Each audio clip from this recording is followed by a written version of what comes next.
Okay, folks, away we go. This is episode 1213. It's Blind Magic in Alice Springs, and I am your presenter and host, Murray Stewart. In the last episode, I spoke to you about the power of puppy dogs. Yeah, the power that dogs bring to the world. And their interaction with people with disabilities, their interaction with senior citizens, people generally speaking on their own, and the results of that interaction is there for the world to see. People, or children in particular, who have not been able to speak, start to speak. Seniors who have felt alone and apart from the world all of a sudden find a reason to get up in the morning to continue the wonderful partnership they have developed with a puppy dog.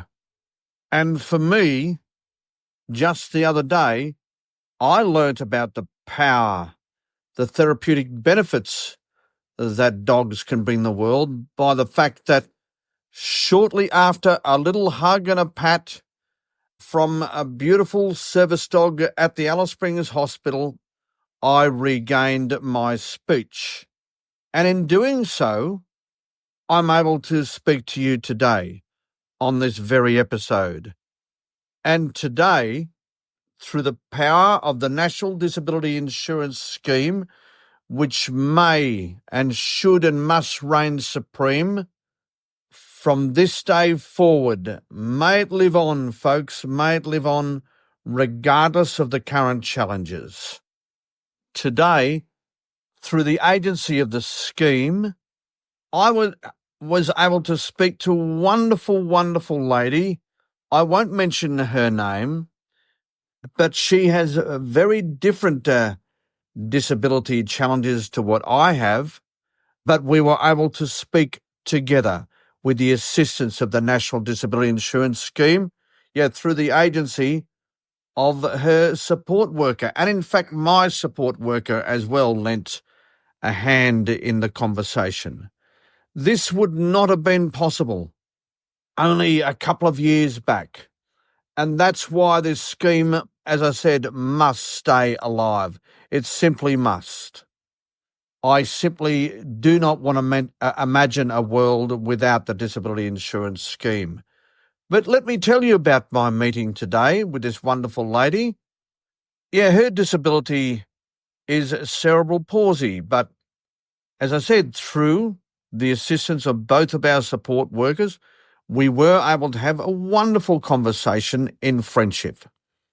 At this stage, I've told her a lot about me. Tomorrow, I'm hoping to learn a lot about her. But what I thought was unbelievable was her brevity in picking up the phone and connecting with me because of her difficulties with speech. And knowing now that I have no difficulties with speech, it would have been a real challenge for her. And I've got no doubt she would have had to go through some nervous barriers. But those barriers, she not only smashed down, she crashed down. And she now knows someone that she didn't know the day before, and I now know someone, or I'm getting to know someone, that I otherwise would have never have even met. Wow, I feel good about this. I truly do. And I'm looking forward to the next conversation I have with her. It'll be tomorrow, I'm hoping.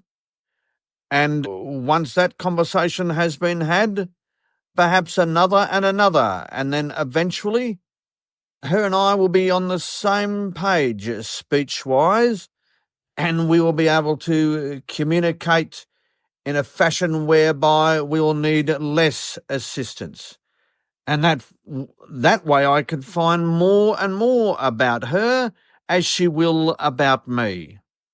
Let's see what happens, folks. But I guess what I do want to say to you is, don't be afraid to open up communication with someone that you have not done so with before, whether it be by learning a language or whether it be by just simply saying hello to someone, in that block of units that you've never said hello to before, but you think that you may not have a rapport with, but before you know it, you're having great conversations with. This is how we can progress the world in so many ways. There's so much angst in the world, isn't there? But if we all start talking to one another, we can all start getting along. And maybe we'll stop fighting with one another. Yeah, go out there, folks, and form a new friendship. Whether it be by phone, whether it be by just simply saying hello, or whether it be in a written form. Yeah, whatever form you are comfortable with. Get out there and form a new friendship. Loneliness is a real disease, and there should be far less of it. And there would be far less of it if we just start communicating with one another. Yeah, you do that and I'll do that. I promise. I'll continue to do that. And even on another level, the fact that Taj came up to me and walked up to me, licked me on the hand, and came up nice and close so I could give Taj, this is the service dog at the hospital, a nice little hug and a pat. There's another form of friendship that was had that certainly bore some fruit for me. Because if it wasn't for Taj, as I've said, I wouldn't be doing this episode right now. So I hope you're enjoying the power of that little man, because, whoa, am I happy. I'm a very, very happy man today, I can assure you. All right, folks, enjoy getting along, won't you? Do that as of the time that I say goodbye.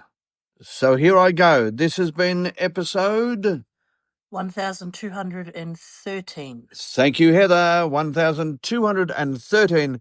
It has and it always will be a Blind Magic Communications production. Goodbye for now.